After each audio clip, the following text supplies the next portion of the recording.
Do you remember Pearl Roundabout, Lolo Square in Manama, Bahrain? It used to look like this, but now it looks like this.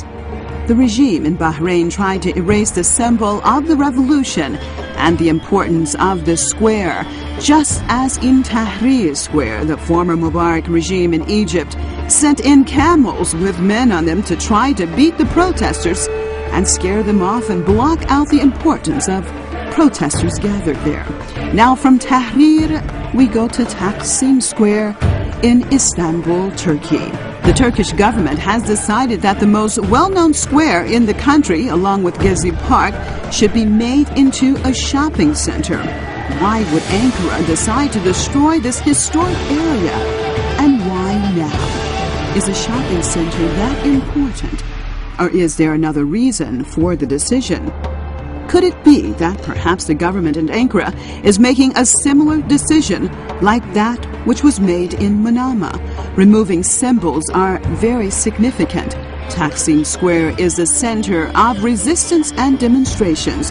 Otherwise, why would a government erase historical symbols unless it is trying to hide something or stop something?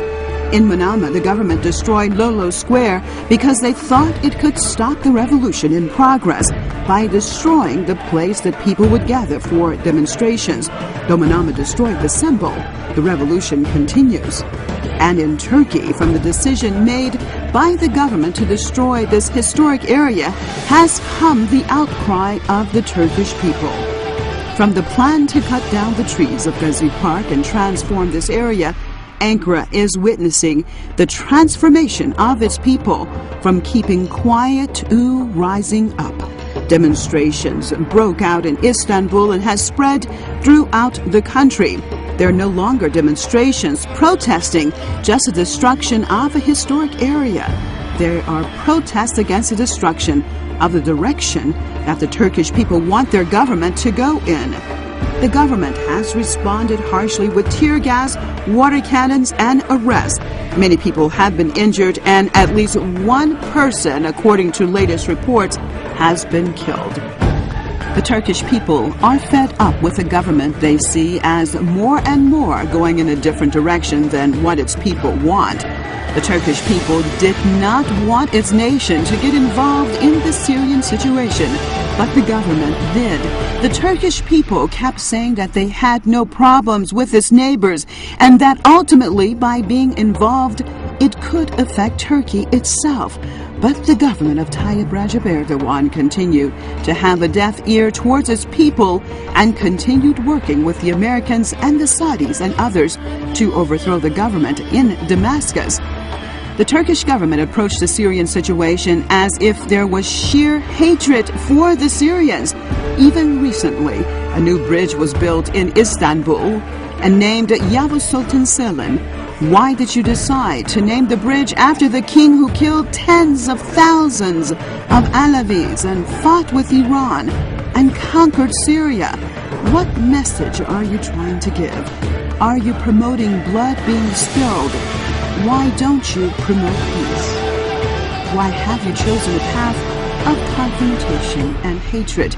And now what has happened from the roots of hatred even inside of Turkey itself? The group that Ankara supports in Syria, 6 members of Al-Qaeda al-Nusra Front has been arrested trying to plant bombs in Adana.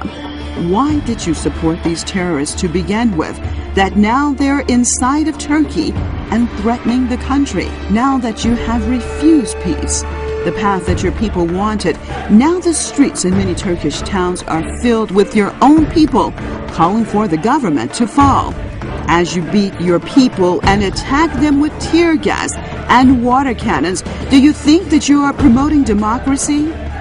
Or are your lies finally coming apart for the world to really see what the government of Erdogan is and what it stands for? It does not stand for Islam. It does not stand for democracy, but simply is another pawn in the hands of the Americans. As more and more people take to the streets, young and old, as even famous singers and actors are demanding a change, what will your response be this time? Will it be what the Turkish people really want? Or will it be what those pulling the strings of the Turkish government demand? Kendi halkına zulmeden bu rejimin iktidarda kalmasını sağlayacak hiçbir planı desteklememiz söz konusu olamaz ve olmamalıdır. Kendi halkına zulmeden bu rejimin iktidarda kalmasını sağlayacak hiçbir planı desteklememiz söz konusu olamaz ve olmamalıdır. Ve halkın sesini halen baskı ve şiddetle susturmaya çalıştığını görüyoruz.